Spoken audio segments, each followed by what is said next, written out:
Mr. Fussy was fussy about everything. Absolutely everything had to be neat and tidy and in its proper place.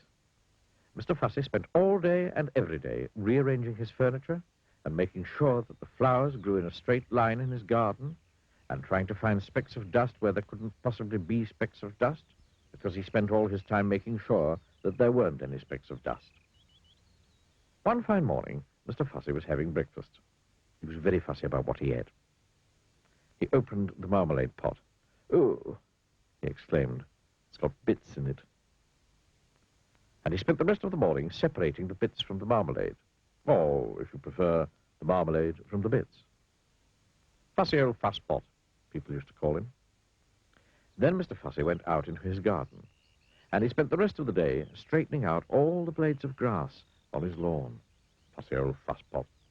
That evening, Mr. Fussy was in his kitchen, ironing his shoelaces, when he heard a crash outside. "What's to do?" he murmured to himself, and hurried outside to investigate. There, with a broken garden gate in one hand, and an old battered suitcase in the other, and a sheepish grin on his face, stood an untidy person, Mr. Clumsy.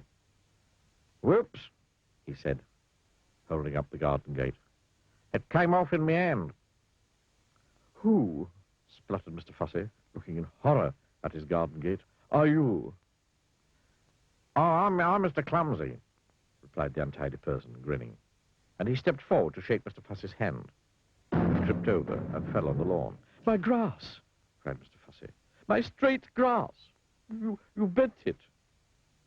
And he got down on his hands and knees and started straightening the grass. "But who are you?" he asked over his shoulder. "And why are you here?" "Oh, I'm your cousin, Blue," replied Mr. Clumsy. "Your long-lost cousin from Australia. I've come to visit." "If you look hard, there is a certain family likeness between them, isn't there?" "Well, aren't you pleased to see me?" continued Mr. Clumsy cheerfully, knocking over a flower or two as he got up. He picked up his suitcase, knocking over another flower or two, or three. Mr. Fussy quite obviously wasn't pleased to see him. "Oh, you better come in," he muttered. "I say," remarked Mr. Clumsy, looking through the front door of Mr. Fussy's house. "I say, what a neat little place you got here." And he stepped inside, tripped over his shoelaces, which he often does, knocked over a chair, dropped his suitcase, and fell in an untidy heap on the floor. "Whoops," he said. Mr. Fussy shut his eyes and heaved a sigh and groaned silently to himself. Later that evening, after Mr. Fussy had cooked them a meal, and after Mr. Clumsy had helped with the washing up, 2 broken plates, they sat down to talk. Mr. Fussy sat, as he always did, in a neat and tidy fashion. Mr. Clumsy sat, as he always did, in a not-so-neat and tidy fashion. "How long are you staying?" asked Mr. Fussy. "Oh, I don't know," grinned Mr. Clumsy. "Few days, week, year, haven't decided." Mr. Fussy groaned another long, silent groan to himself. And they went to bed.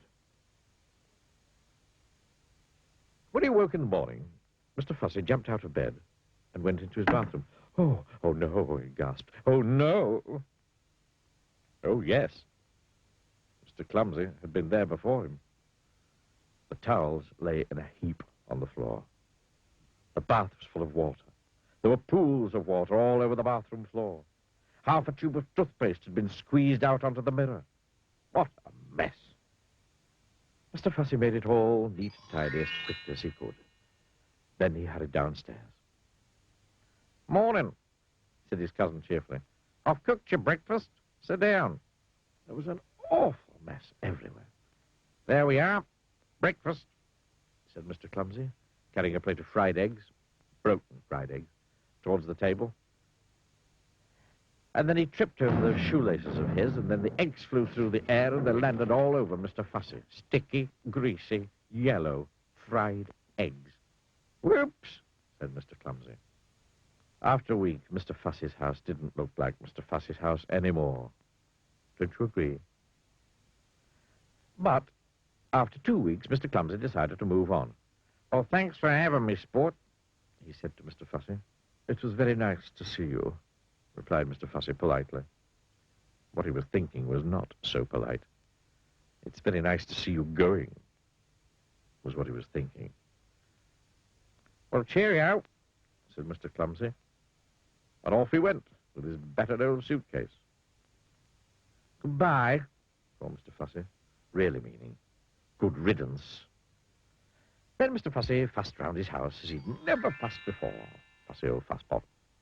That evening, Mr. Fussy was in his kitchen, polishing an egg, and he heard a crash outside. Oh, no, he groaned.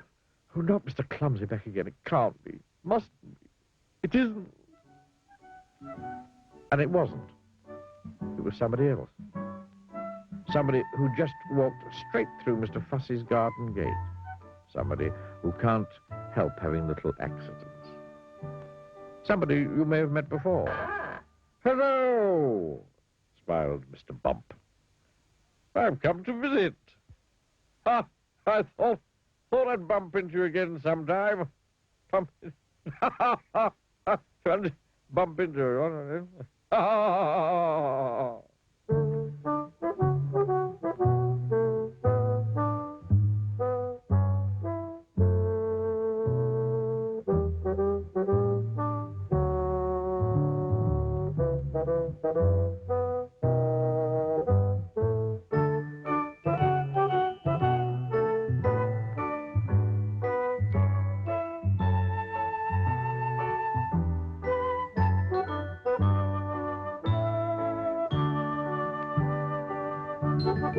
you.